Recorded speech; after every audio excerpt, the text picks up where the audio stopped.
Hello dear students, you are most welcome in your channel CSE master. आज के video lecture में हम discuss करेंगे ऑपरेटिंग सिस्टम के यूनिट 3 को, लेक्चर नंबर 23, जो कि है first come first serve algorithm. ये एल्गोरिदम बहुत इंपॉर्टेंट है और जनरली एग्जामिनेशन में पूछे जाते हैं। अभी तक हमने यूनिट 1 और यूनिट 2 को कंप्लीट कर लिया है। अगर आपने यूनिट 1 और यूनिट 2 को नहीं देखा है, नहीं पढ़ा है, तो आप ऑपरेटिंग सिस्टम के प्लेलिस्ट में जाकर के हमारे प्रीवियस वीडियो लेक्चर को देख सकते हो। हम लोग आज स्टार्ट करेंगे फर्स्ट कम फर्स्ट सर्व। तो चलिए स्टार्ट करते हैं।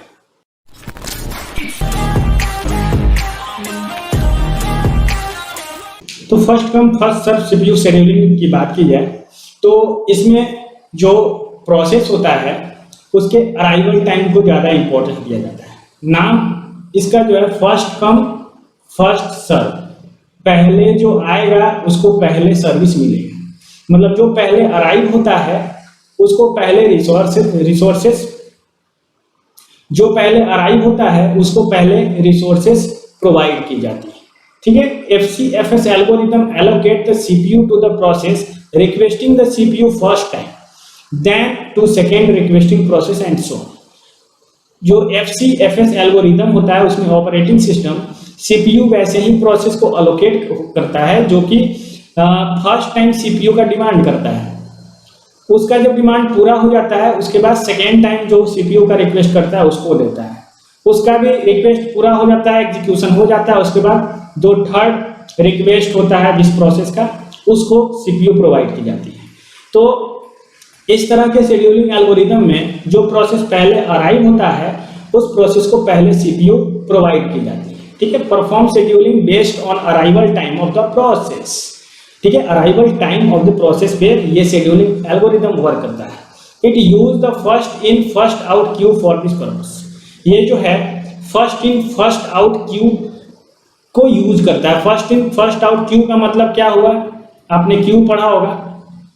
इसमें जो है जो प्रोसेस पहले इन करता है वो प्रोसेस पहले आउट होता है। मतलब जो प्रोसेस सबसे पहले अराइव करेगा वो प्रोसेस सबसे पहले कंप्लीट होगा।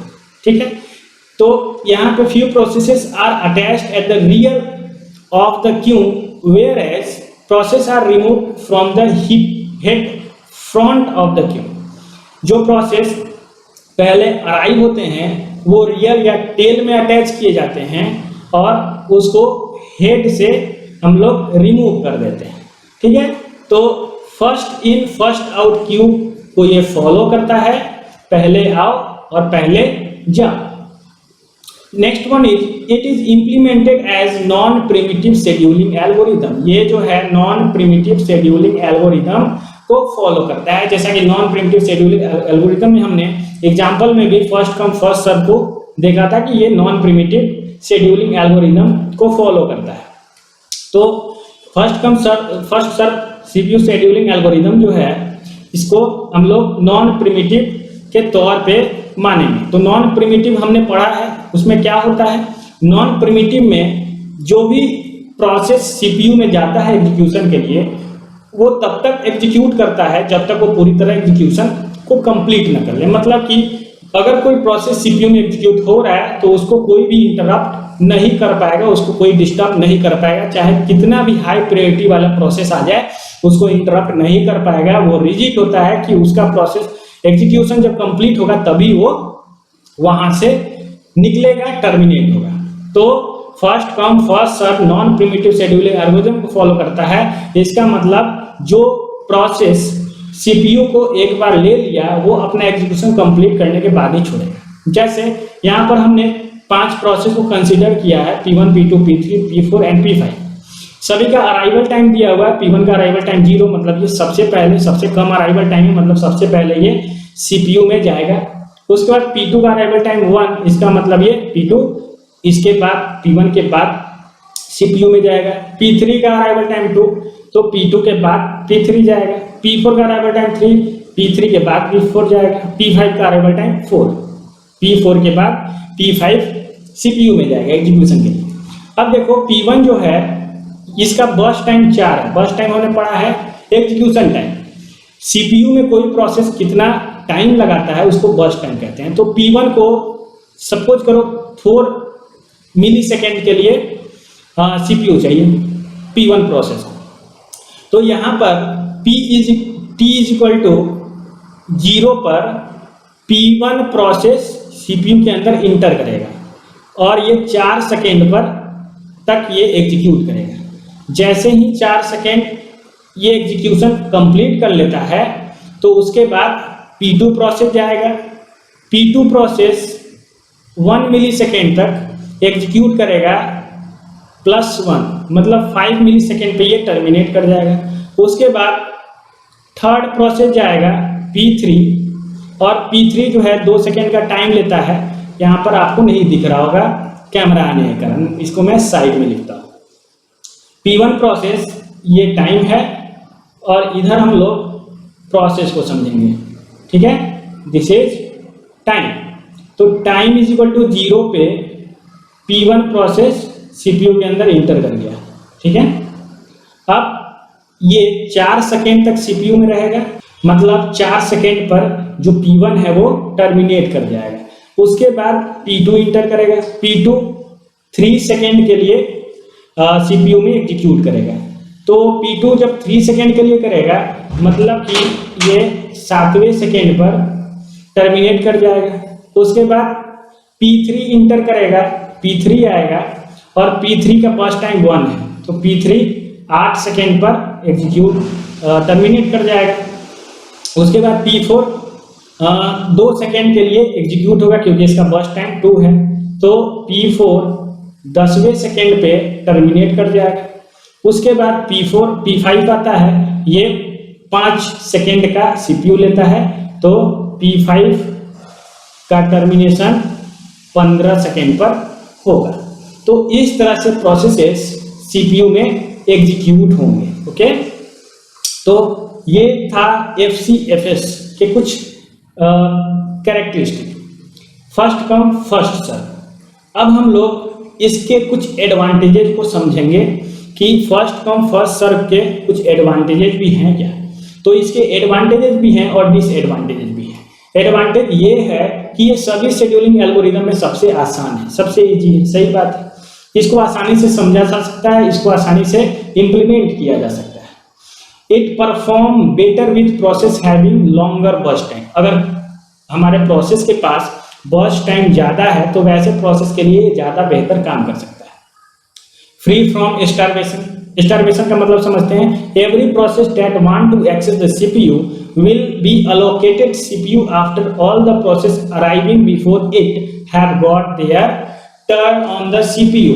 मतलब कि जितने प्रोसेस हमारे पास सीपीयू को एक्सेस करने के लिए आ रहे हैं वैसे प्रोसेस को सीपीयू तभी अलोकेट किया जाएगा जब उससे पहले जो प्रोसेस आए हैं उनको सीपीयू अलोकेट हो गया हो, ठीक है। तो यहाँ पर स्टारवेशन की परेशानी नहीं आती है। क्यों? क्योंकि यहाँ पर प्रोसेस आता है, अपने बर्स्ट टाइम को लेता है और बर्स्ट टाइम को लेने के बाद वो टर्मिनेट कर जाता है और इस प्रकार दूसरा प्रोसेस सीपीयू में आता है और ये प्रोसेस ऐसे ही रिपीट होते रहता है। तो ये एडवांटेजेस था FCFS का, फर्स्ट कम फर्स्ट सर्व का। अब हम लोग disadvantages of first come first service को समझेंगे, ठीक है। जो डिसएडवांटेज है वो सबसे बड़ा डिसएडवांटेज है वेटिंग टाइम। प्रोसेस को बहुत ज्यादा वेट करना पड़ता है। क्यों? क्योंकि यहाँ पे बीच में कोई प्रोसेस एग्जीक्यूट कर रहा है तो कोई दूसरा प्रोसेस उसको इंटरप्ट नहीं कर सकता है, डिस्टर्ब नहीं कर सकता है। उसके पास एक ही ऑप्शन है, वो वेट कर सकता है। उतना टाइम वेट करेगा जितना टाइम कोई प्रोसेस सीपीयू में एग्जीक्यूट हो रहा है। 10 सेकेंड अगर कोई प्रोसेस सीपीयू में एग्जीक्यूट हो रहा है तो रेडी क्यू में प्रोसेस को 10 सेकेंड का इंतजार करना पड़ेगा, ठीक है। तो इसीलिए waiting time of process increases as compare to other algorithm. और बाकी सब जो एल्गोरिदम है उसके कंपैरिजन में जो first come first serve algorithm है इसका वेटिंग टाइम बहुत ज्यादा होता है, ठीक। Less efficient than other scheduling algorithm. ये बाकी के जो शेड्यूलिंग एल्गोरिदम है उससे बहुत ही कम इफिशिएंट होता है, ठीक है। कन्वे इफेक्ट को समझते हैं, ये क्या है। A long process arrived before can make the small process to wait for its completion. इसे हम लोग कन्वे इफेक्ट कहते हैं। मान लो कोई प्रोसेस P1 है और कोई दूसरा प्रोसेस P2 है। P1 प्रोसेस का बर्स्ट टाइम 10 सेकेंड है, जबकि P2 प्रोसेस का बर्स्ट टाइम 2 सेकेंड है। और P1 प्रोसेस का अराइवल टाइम 1 सेकेंड है, जबकि P2 का अराइवल टाइम 2 सेकेंड है। तो P1 प्रोसेस 1 सेकेंड पहले आया और उसको पहले CPU मिल गया और वो 10 सेकेंड के लिए CPU को बिजी रखेगा, लेकिन 2 सेकेंड CPU लेने वाला प्रोसेस 10 सेकेंड तक वेट करता रहेगा। इसी को हम लोग कन्वे इफेक्ट कहते हैं। ठीक है, इसे हम कन्वे इफेक्ट के नाम से जानते हैं। अब देखो next disadvantage, it perform to the process having longer first time. ये जो है वैसे प्रोसेस के लिए ज़्यादा अच्छा है जिस प्रोसेस का बर्स्ट टाइम बहुत ज़्यादा है। ठीक है, तो ये उनके लिए एक एडवांटेज की तरह वर्क करता है। Favour CPU bound process over IO bound process. जो CPU बाउंड प्रोसेस होते हैं, CPU बाउंड प्रोसेस का मतलब होता है वैसे प्रोसेस जो CPU टाइम ज़्यादा लेते हैं, CPU को ज़्यादा देर तक यूज करते हैं, मतलब एग्जीक्यूशन टाइम जिनका ज़्यादा होता है, ओवर IO बाउंड प्रोसेस। ठीक है, तो CPU बाउंड को इसमें फेवर किया जाता है ओवर IO बाउंड। क्यों? क्योंकि यहाँ पर एग्जीक्यूशन हो रहा है मेनली वैसे प्रोसेस का जो प्रोसेस पहले अराइव हो रहे हैं, उनका इनपुट आउटपुट ऑपरेशन नहीं हो रहा है। Not suitable for the time sharing system. अगर कोई सिस्टम टाइम शेयरिंग है तो उसके लिए सुटेबल नहीं है। क्यों नहीं है? क्योंकि यहाँ पर CPU को शेयर नहीं किया जा रहा है। CPU को शेयर नहीं किया जा रहा है, इसका मतलब है कि प्रोसेस एक कतार में लगे हैं, एक क्यू में लगे हैं। जो क्यू में सबसे आगे है वो पहले CPU में एग्जीक्यूट होगा, उसके बाद टर्मिनेट होगा, उसके बाद दूसरा प्रोसेस जाएगा, तीसरा प्रोसेस जाएगा, चौथा प्रोसेस जाएगा। इसमें CPU को शेयर नहीं किया जाता है among more than one process. ठीक है, तो ये टाइम शेयरिंग सिस्टम के लिए सुटेबल नहीं है, बढ़िया नहीं है। तो ये हमने देखा first come first serve scheduling algorithm. आपको ये वीडियो कैसा लगा हमें कमेंट में जरूर बताएं। अगर वीडियो अच्छा लगा तो वीडियो को लाइक कर सकते हैं। आप कोई प्रॉब्लम है कमेंट कर सकते हैं। अगर आप चैनल पे नए हैं तो चैनल को सब्सक्राइब कर सकते हैं। थैंक्स।